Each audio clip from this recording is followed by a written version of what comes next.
This episode is brought to you by Best Fiends. As you know, helping victims of crime tell their stories is my passion, but even I need a break from crime sometimes, so when I feel like I need a mental health pause, my go-to is the mobile puzzle game Best Fiends. Best Fiends is a puzzle game that you can play right on your phone, and it's super cool because you can go through all these levels, solving challenging puzzles that actually engage your brain. But it's casual, and anyone can play it. It's really fun. So I just made it to level 102, and I've been playing for a couple weeks now. I'm totally hooked. The great thing about this is it doesn't take up too much of your time, but it's awesome in the way that it fills up those moments where you wish you had something to do aside from scrolling through social media over and over again. You also don't need an internet connection to play it, so that makes it fun and easy. The game is visually stimulating with its bright colors and cute little bugs, and Best Fiends updates the game monthly with new levels and events so it never gets old. Engage your brain with fun puzzles and collect tons of cute characters. Trust me, with over 100 million downloads, this 5-star rated mobile puzzle game is a must play.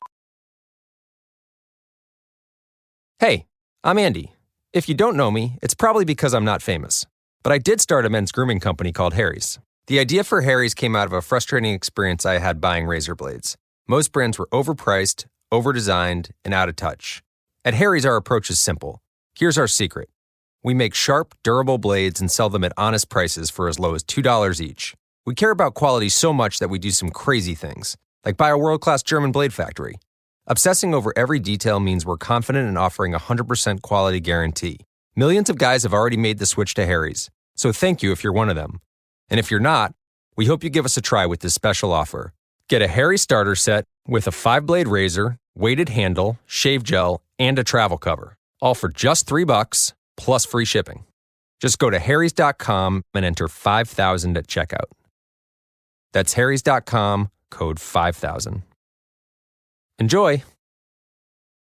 Play. Download Best Fiends free on the Apple App Store or Google Play. That's friends without the R, Best Fiends. This is Brew Crime, a craft beer and true crime podcast. I'm Mike. I'm Beck. And I'm Nina. And we're your hosts. We pair a true crime story with a craft beer. That Nina will probably hate. Yeah, probably. Whatever. You can find our show on all your favorite podcast apps, and if you can't find it, contact us and we'll try and change that. We can be found at brewcrime.com or on all social media platforms at brewcrime. Join us as we discuss the horrible crimes that surround us and try not to giggle. The Oracle Network. Look deeper.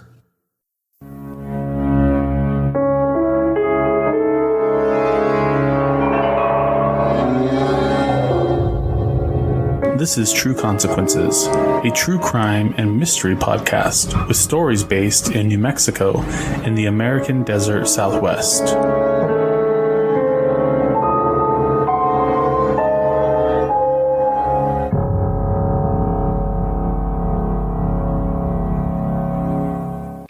Hey everybody, welcome to another Get Vocal live stream of True Consequences. Tonight I am joined by a very special guest, Amanda Shirley, who is fighting for justice for her brother, DJ.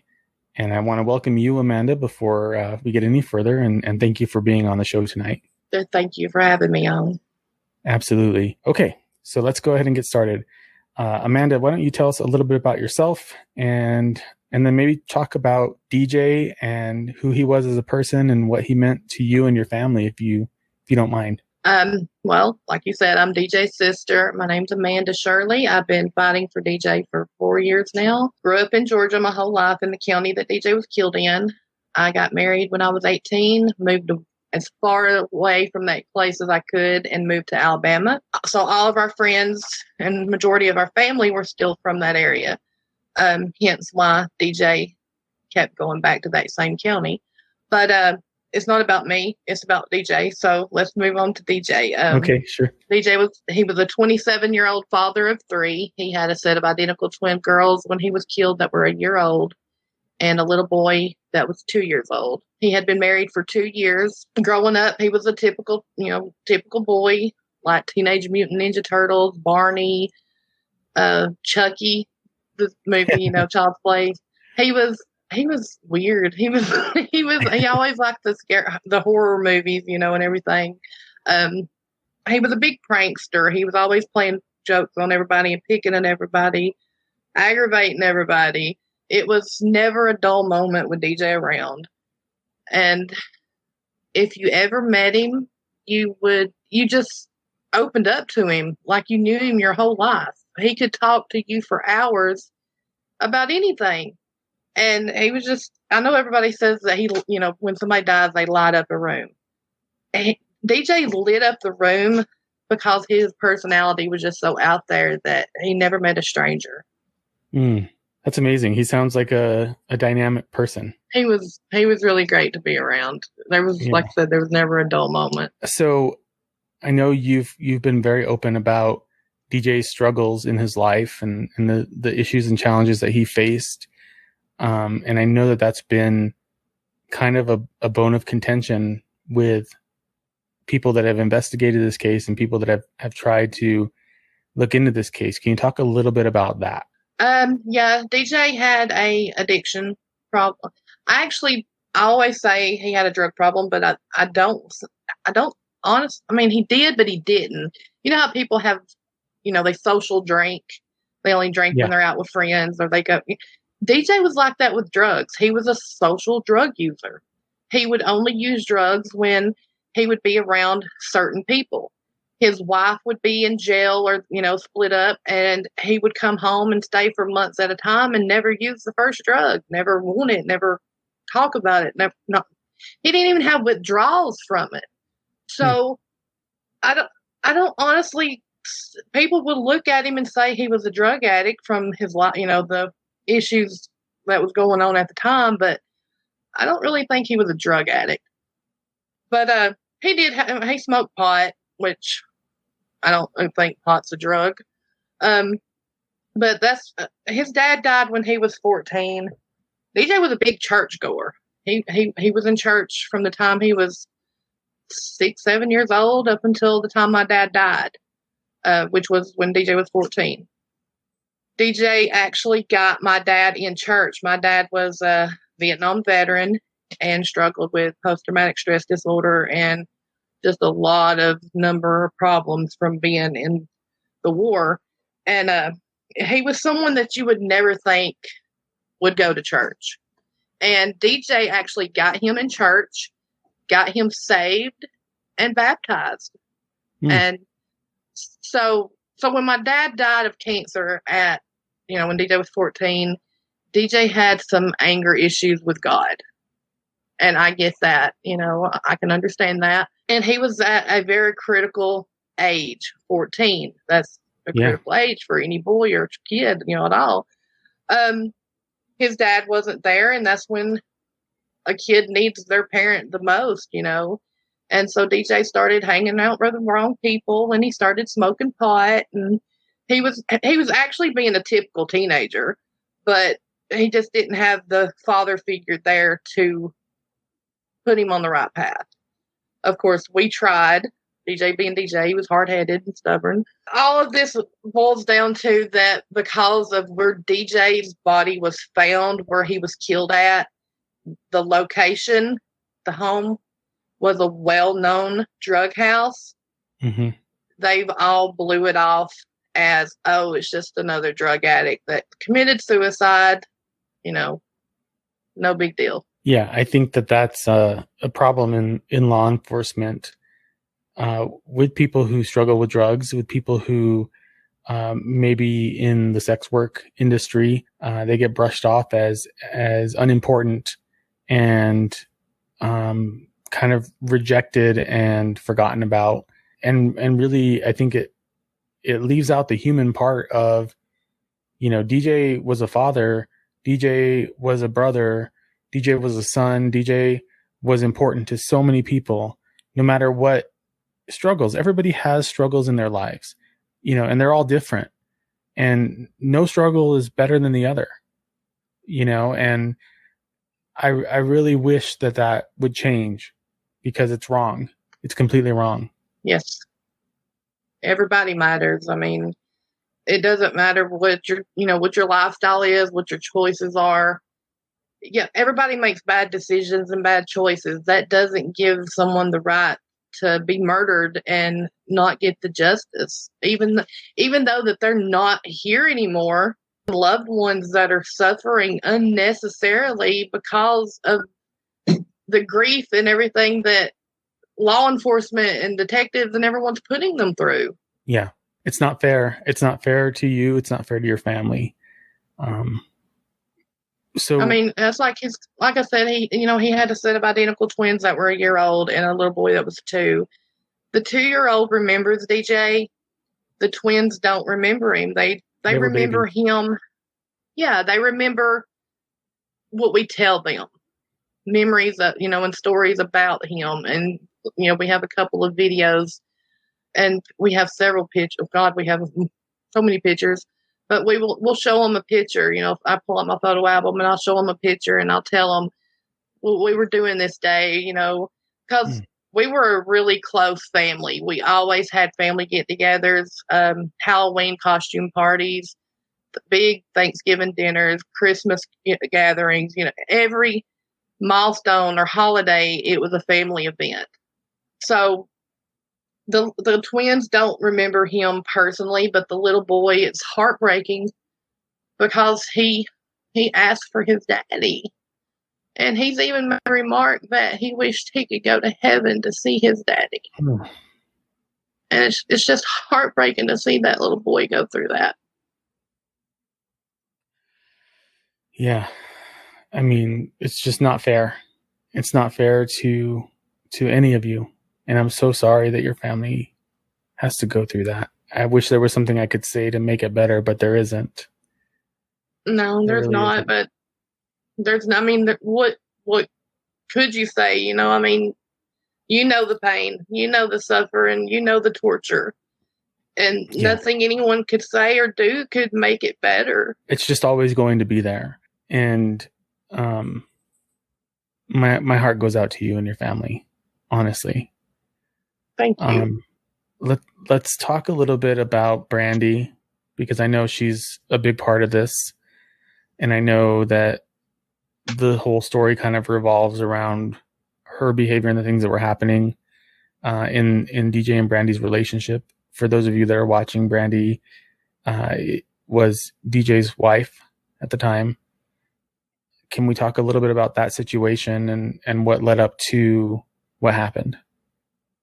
Yeah, I'm going to start from the beginning. Okay. DJ, before DJ met Brandy, DJ and Brandy had went to school together. She was, I think, a year or 2 years, ahead or below DJ in grade level. But they knew of each other. They were acquaintances. They wasn't really friends or anything, but they knew of each other. But this was about, I guess, when DJ, I don't remember the time frame, but before DJ and Brandy got together and everything, DJ had been friends with this man that they called Old Man. And that's the actual home he got shot and killed at. But DJ was friends with this man named Old Man. He was an old man that had a sick wife, and DJ would help the old man with his wife and everything. Well, DJ and Brandy kept running into each other through mutual friends over the years after they got out of school and everything. And eventually they hooked up. They got together. They hooked up. They had, she got pregnant. It was an unexpected pregnancy, but she got pregnant with the little boy. 4 months after they had the baby, they got married. And during this time, they continued to go to Old Man's house. DJ actually introduced her to Old Man.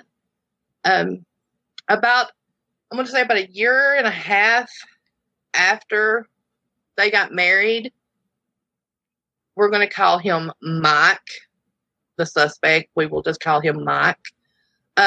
This guy, Mike, moves a camper onto this property. And Brandy started having an affair with Mike. And DJ knew about it. He was aware of it. I don't know how many times they actually had an affair, but I do know it did happen at least once.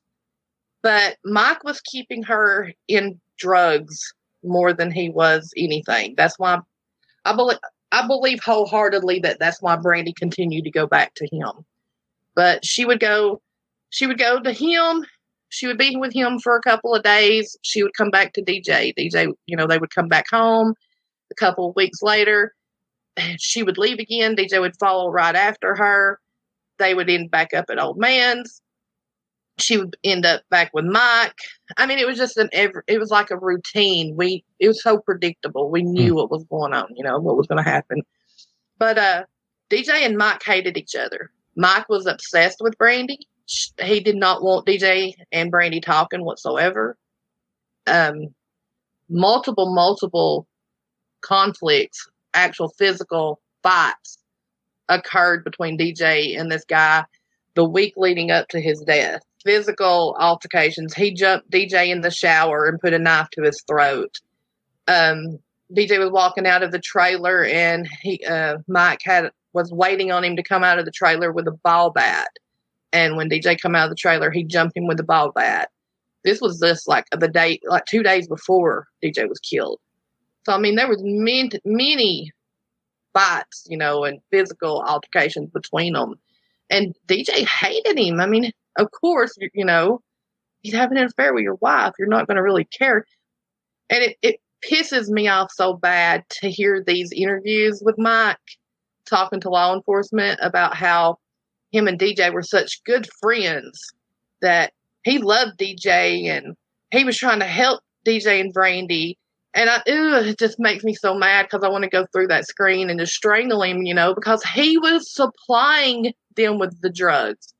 He was the one that broke that family up. He was the cause. I mean, he wasn't, I blame Brandy just as much as him, but he knew she was a married woman.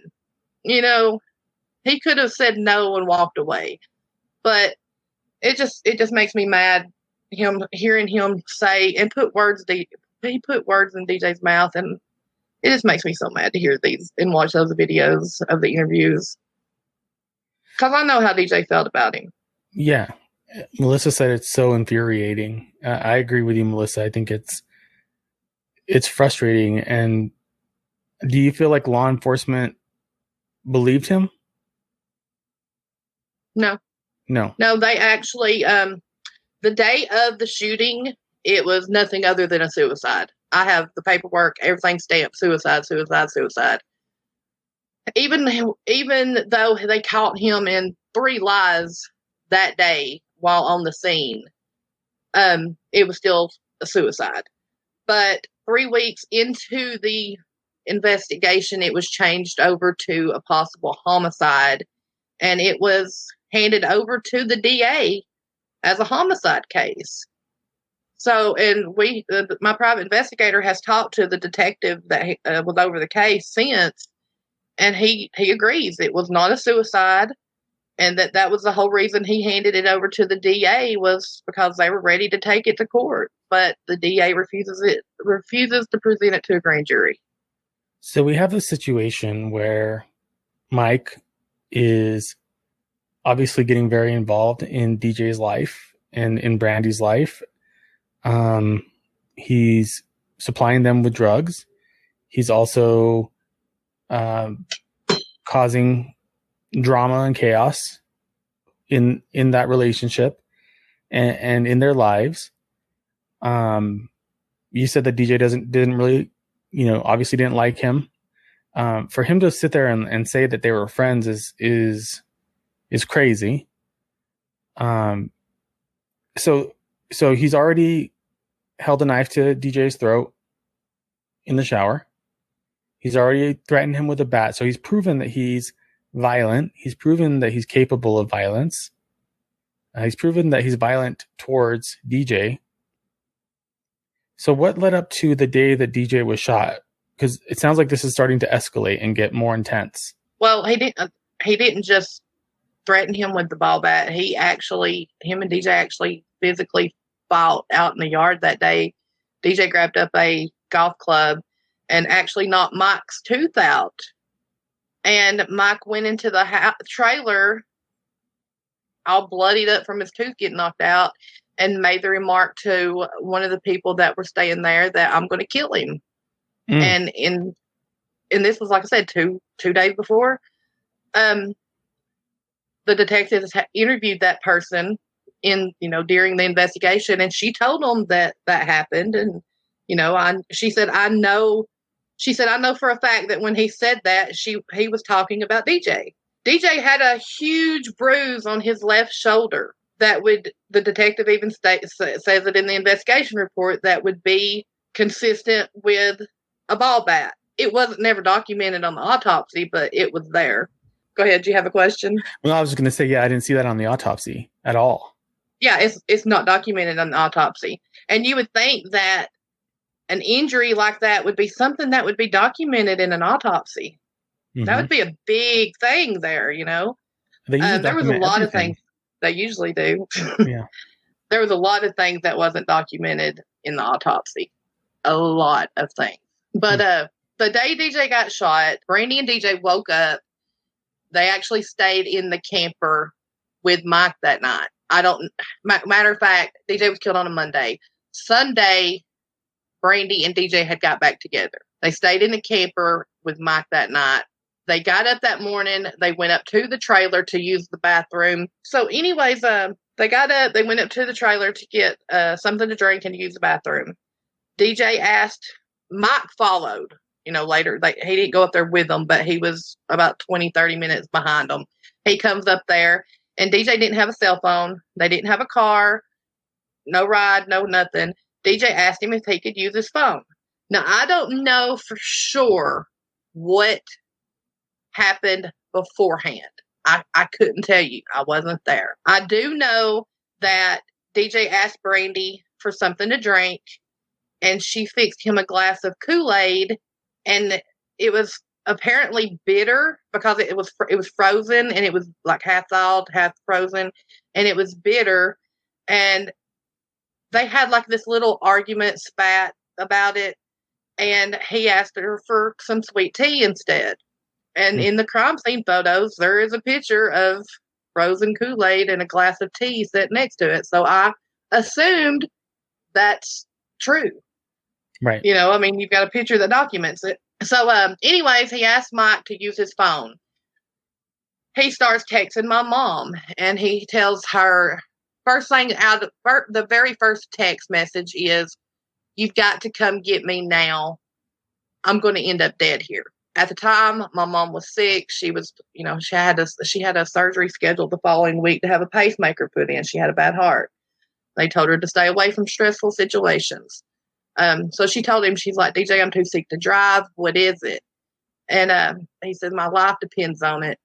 He was pleading for his life. At one point, he even told her, "Mom, please don't make me beg you." And she was telling him, "You know, I can't, DJ. You can't stay here. I can't take the stress. I can't deal with it. You know, I can't do it." She was giving him ideas on places to go, people to stay with. And so, and he was also texting my cousin and several other people on Facebook Messenger. He told my cousin, I have the message I have access to his Facebook page. So, he sends her a message. He says, "I need you to do me a favor. I need you to come get me now." And she said, "I'm sorry, I can't." And he said, "It'll save my life." And she's like, "Well, why? What's going on?" He said, "Me and Mike's trying to kill one another." And so you have all these messages where DJ knew something was fixing to happen. Yeah. 3 minutes after he sent the last text message, Mike calls 911 saying, "We got a guy here that shot himself." 3 minutes? 3 minutes after DJ sent the last text message. Oh my God. He hung up on 911 3 different times. Every time Brandy could be heard getting close to the phone, he would hang up on 911. It was almost like he didn't want somebody hearing her say something. So every time he'd hang up, they'd call back. But throughout all 3 911 calls, he never made the call about DJ. It was always about what he was doing or what he tried to do, or, you know, it was all about him. It was like he was planning out his story, you know, trying to make up the story as he went. Never attempted to do any kind of resuscitation on DJ. Just nothing. It was all about him. not the victim, him. And so that was your first red flag right there. But then you have 911 operator in the third 911 call tell him to unload and secure the weapon, which some people, he says on one of the calls that he picked the gun up to see what it was. It was his gun. So, trying to explain why his fingerprints are on it. Exactly. That was to cover, why his fingerprints would have been on the gun. But it was his gun. Why? And what difference does it make what kind of gun it is anyway? I mean, you've got somebody laying there that's been shot or shot themselves. What difference does it make what they shot themselves with? Yeah. They're shot. That's the issue. That's the priority. Yeah. Exactly. So, but that was just to cover why his prints would have been on the gun. So after the 911 operator heard that, she was like, well, so you touched the gun, correct? And he's like, yeah. And she said, go ahead and unload and secure that weapon for me. Which people want to say that they told him to do that because of in case there was in case there was a threat there. Law enforcement shows up, the gun could go off, or DJ could still be alive and pull the trigger. I mean, you don't know what you're walking into. Okay, I get that. But at the same time, I think law enforcement, 911 operators should know not to tell somebody to move a weapon and to tamper with a crime scene. Because right. now not only has he touched it once, he's touched it twice. Then when the first responding officer gets on the scene, he touches it and moves it. So it's been moved 3 times.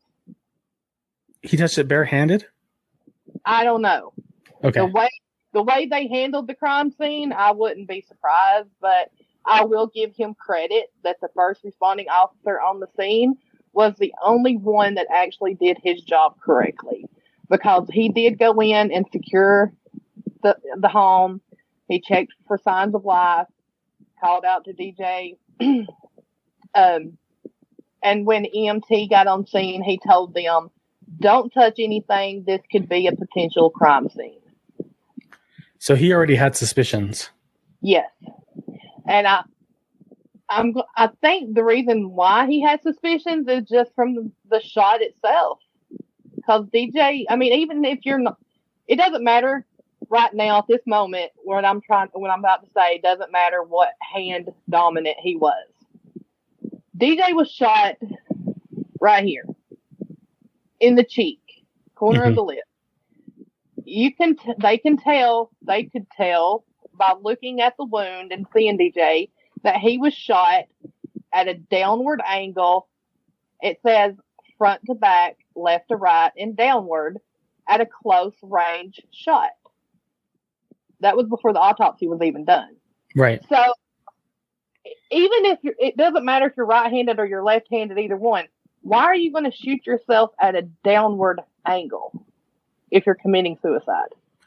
And I think it's important to say that DJ is sitting in a love seat. Texting. At this point. Yes. So to be shot at from a downward angle would indicate that maybe somebody was standing over him with the gun pointed at his face, right? Exactly. Okay. All right. And funny thing that you say that, because the 2 eyewitnesses that seen it happen say that Mike came out of the room to DJ's left side. DJ was sitting on the love seat. Right next to the love seat behind DJ was the bedroom door. Both witnesses say that Mike came out of that bedroom, pointed the gun at DJ, called him a name. DJ looked up at him, and the gun goes off. So there's your trajectory, there's your angle, there's everything. I mean, there it is. I've even reenacted the angle and the trajectory and everything. And it lines up perfectly. You can't do that. You can't shoot yourself like that. Because this is a rifle. This isn't a handgun. It is a shotgun. It's a sawed-off shotgun, but it's still a long weapon. And I've tried to work it out. It's not possible. It could be possible. It would be hard to do, but if I was going to kill myself, I'm not going to do it in an awkward way and be uncomfortable. I'm going to be comfortable. I'm going to be confident in what I'm doing. I'm going to make sure it's going to kill me instead of, paralyze me or make me a vegetable for the rest of my life. I'm not going to do something like that and it not kill me. Right. So, but yeah, they sent DJ in the state of Georgia, it's protocol, law, whatever, that if it's a suicide, that they are sent to the crime lab for a limited autopsy. When I say limited, I mean limited. You mean leaving stuff off the report? Like not documenting things, only taking 5 pictures altogether, and only 2 of those being of DJ. None of them being up close of the wound. I'm talking about like full body shots. Missing tattoos that were on him, large tattoos that could not have been missed. Missed tattoos, missed bruises, lacerations, everything. Just so much it took 30, the autopsy from start to finish, and I mean literally from start to finish, like cleaning up the tools and everything else, 30 minutes. 30 minutes is how long this autopsy took. They didn't cut him whatsoever. They didn't even do a toxicology report. They didn't test his hands for gunshot residue. They didn't do anything. They did go by with the coroner, sent DJ's body down there with them. The coroner sent DJ's body down to Georgia Bureau of Investigation with the information that they had a witness that saw DJ shoot himself, that witness being Mike, the person of interest, and that the gun was removed out of DJ's hands by the first responding officer. Oh my God. So it's documented multiple times that that's not true. They told him to unload the gun. Yes. And he told the first responding officer where the gun was when he got there, and he moved it outside onto a table. So no, he did not. Nobody removed the gun out of DJ's hand. This is so frustrating. I know you're living this. I know you're living this. So I'm sorry if this sounds like stupid, but I'm just absurd. It's absurd. It is a solved case. Yeah. It is a solved case. They don't want to do nothing with it. It's incompetence. Oh, Melissa says they can't even get their own official account straight. Yeah. They can't, because I'm going to tell you, ever since this has happened, anytime media has reached out to GBI, their statement, they have a spokesperson that talks to media. The spokesperson says that that the cause and manner of death will not be changed. The case is closed. That they made their ruling on the autopsy as well as the Walker County Sheriff's Department investigation. But wait, because the Walker County Sheriff's Department investigation says it's a homicide. Let's talk about that for a minute, because I saw that your private investigator, you hired a private investigator, you and your family, to figure out what really happened and to get to the bottom of all of the facts of this case. And I heard in a phone call that he had with one of the lead detectives that he verified that detective felt very strongly that it was a homicide. Yes. And he was kind of wavering. He wasn't really wanting to commit to answering that question, but he finally did. They don't want to put their job on the line. Yeah. I mean, but yeah, that's what it is. But he did. He admitted. He's like, because my private investigator asked him, he said, I want to know if something happens to where this goes to court, to a jury trial, to whatever, would you stand up and uphold your decision and finding? He said, yeah, that's why I turned it over to the DA. So the GBI spokesperson's statement contradicts what they're saying. Yeah. Yeah, because you have this the Walker County Sheriff's Department saying it's a homicide, but the GBI saying it's a suicide, all because they went on the information that was sent down there with DJ's body that was bullshit lies. Mm-hmm. Excuse my language. No, that's okay. You can cuss as much as you want on here. My show is explicit. The other thing that really frustrated me was hearing the medical investigator have that conversation with your investigator, where she was like, just so you know, we're ruling it a suicide. And I mean, I'm sorry. That conversation is the stupidest logic I've ever heard in my life. It is. And I have to laugh at it. Because how can someone with that education, that background and professionalism, say that's something so stupid? Because I can tell you word for word what she said. Tell me. I have it memorized. So my private investigator had met with her about a year after DJ was killed because she didn't have no communication. From the time DJ was killed until the time the case was closed, Walker County Sheriff's Department and GBI had no communication with each other. Even when Walker County changed it to a homicide investigation, they never called GBI and told them this may be something other than what we thought it was. This isn't a suicide. To this day, they have still not talked to one another. So it was like a communication. So anyways, about a year after DJ was shot and killed, my private investigator had a meeting with the medical examiner. Now, at the time, she was an associate forensic pathologist. She had only had her license for 8 months. Oh my God. She was the least experienced person at GBI. You're looking at people there that have gotten 10 to 20 years on her while she's only got 8 months. Okay, so he meets with her. He presents her with everything. He shows her witness statements where they were interviewed, the videos. He lets her hear the recording of the detective saying, yeah, this was a homicide. He lets her see the polygraph examination, which he failed miserably. He let her watch the reenactment of the shooting, which he failed miserably. She says, okay, we're going to run a toxicology report on DJ. We're going to run a toxicology report on DJ, and we're going to review the case in its entirety. Well, toxicology report takes about 6 to 8 weeks to come back. You guys get ready for this. This is going to piss you off so much. Okay, 6 to 8 weeks go by. She calls my private investigator back, and she tells him that because DJ had a stimulant in his system, that she is going to leave the cause and manner of death as suicide because it was still consistent with a suicide. And of course, my private investigator starts asking questions. Of course, he's dumbfounded. You can tell by the recording. Yeah. He's just like, what? He's dumbfounded. And he asked her, well, what stimulant was in his system?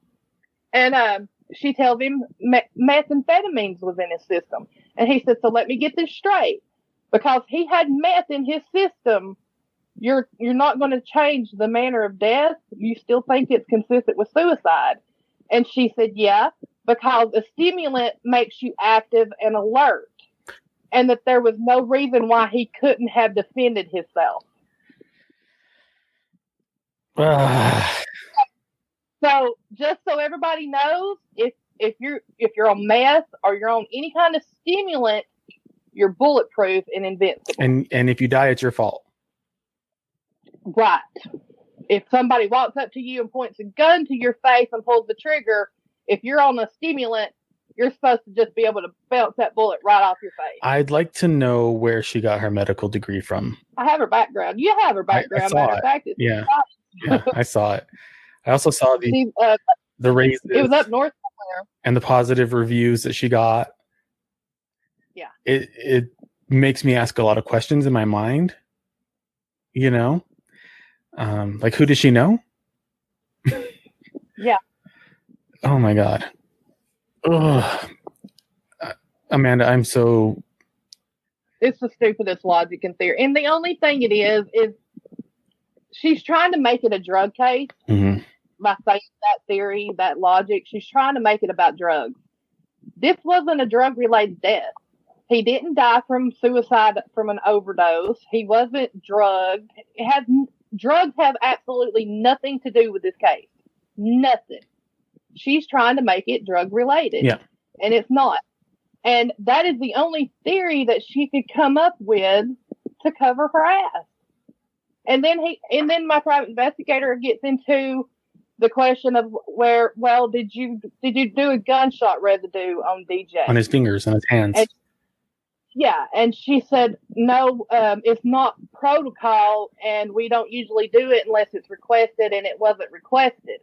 And he said, so we don't actually know if he was holding the gun or not when it went off.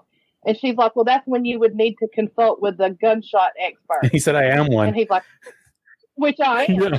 And she's like a deer in a headlights, she didn't know what to do then.